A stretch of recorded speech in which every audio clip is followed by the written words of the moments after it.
Clark from 30 feet, 78-76, and the Fever wake up Wednesday above 500 for the first time in a while.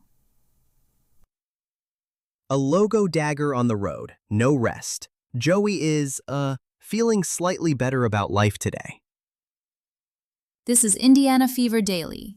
We've got the game winner, what the rest of the box score actually gave them in that fourth quarter, and a Mystics injury that complicates the credit. And yeah, Kiki Iriafen left early. So before anybody crowns the Indiana defense, let's hold on a beat. Start with the record, 6-5. After the Brooklyn collapse and all that 5-5 hand-wringing, that's a clean fact worth saying once. Once. Because it came on a 30-footer in a 2-point game. That's hero ball by definition, Sarah. So what did everybody else give us? Right. Yesterday's step-back question lands right here in the final margin. A 2-point win over a 4-6 Washington team doesn't prove offensive cohesion all by itself. And this is exactly the night Erica Wheeler and Kelsey Mitchell get buried, because Clark hit the shot. If there was steadier scoring around her in the fourth, let's actually name it. The hero shot gets the headline. The supporting numbers tell us if any of this travels. Now Iriafen, she's out early for the Mystics, and look, roster health is a league-wide variable right now, not just a Fever thing. But holding Washington to 76 hits different if their starting big is on the bench. That's the honest asterisk. The defensive discipline question from the Atlanta game, did it travel to Washington on 2 days' rest? Gets a yes, but Iriafen's exit has to stay in the footnote. And the foul stuff. Remember New York living at the line? 33 free throws? 2-point game won on a late 3 means crunch time possessions still decided it. Did Washington get to the stripe, or did Indiana clean it up?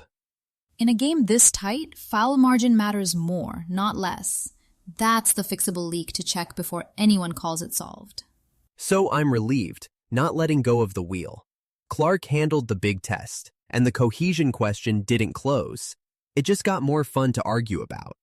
Call the win what it was, and keep the larger question open. 6-5, dramatic dagger, and a fourth quarter we're going back into next. From CBS Sports. Washington, AP.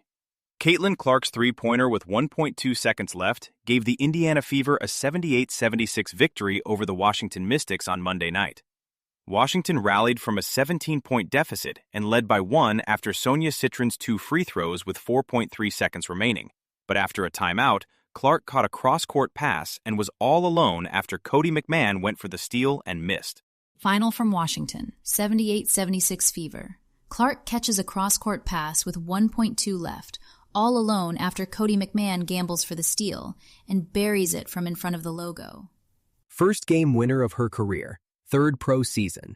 And Sophie Cunningham's the one who read it and threw the inbound. That's the assist nobody's going to remember. And the consistency test is still sitting there.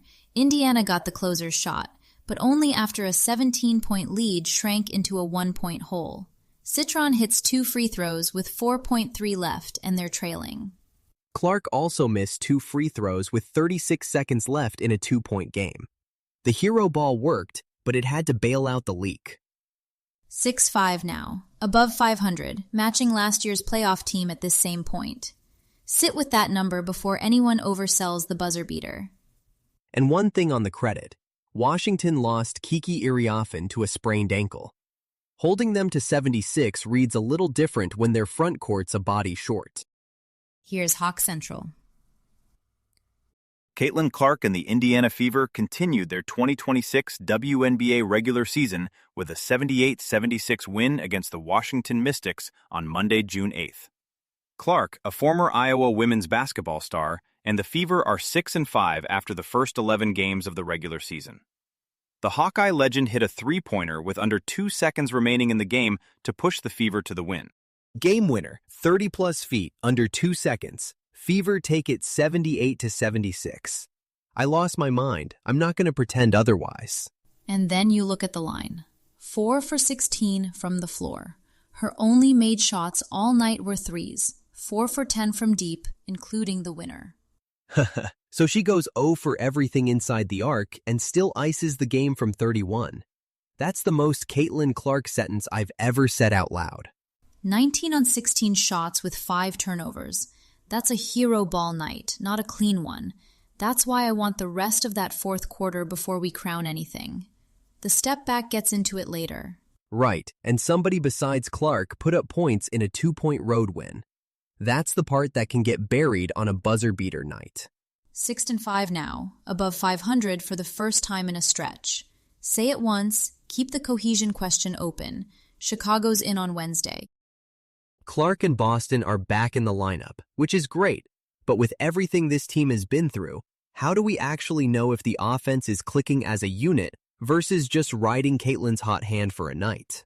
That's the right frame, and the Mystics game gives us a pretty clean test. Clark dropped a game-high 19, including the 30-foot game winner to seal the 78-76 win. So yes, she was the hero. But if we're talking real cohesion, I'm watching the Clark-Boston pick and roll. Is it creating advantages for everyone else, or just ending in Caitlin shots? Coach Stephanie White, per SI, has compared that pairing to Stockton and Malone, and called them potentially the greatest pick-and-roll duo the game has seen. So the system really is built around that two-person action.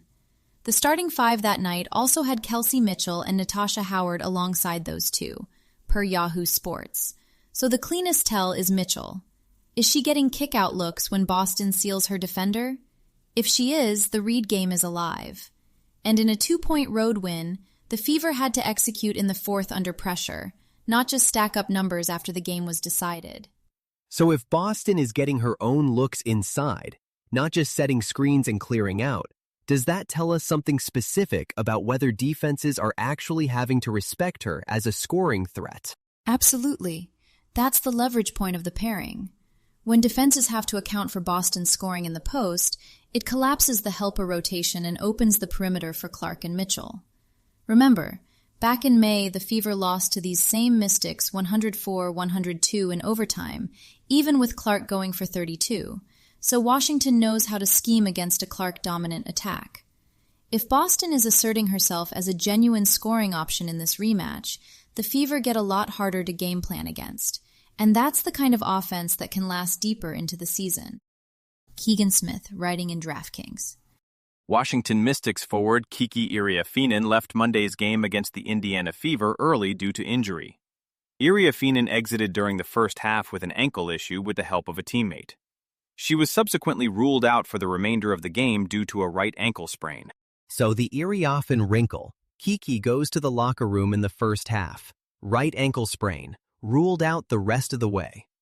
22 years old. Co-Rookie of the Year last season. That's a real loss for Washington. And it matters for how we read the final. Indiana held the Mystics to 76, but per DraftKings, Washington lost a starting forward in the first half. So when we credit the defense, let's keep that asterisk visible.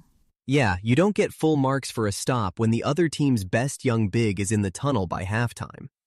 Right. The win's real, 78-76, but roster health is a league-wide variable right now, and this time, Washington took the hit. And hey, no schadenfreude here. Ankle sprain, an early exit. You hate to see it for a 22-year-old who's that good. Hope it's a short one. Got a Fever question, a story idea, or a correction for us? Send it our way at Indiana Fever Daily Fancast at lanternpodcast.com. We're always listening, and your notes help shape the show. You'll find links to every story we talked about today in the show notes. So if something caught your ear, you can dig into the original reporting there. That's it for Indiana Fever Daily Podcast this Wednesday. This is a Lantern Podcast.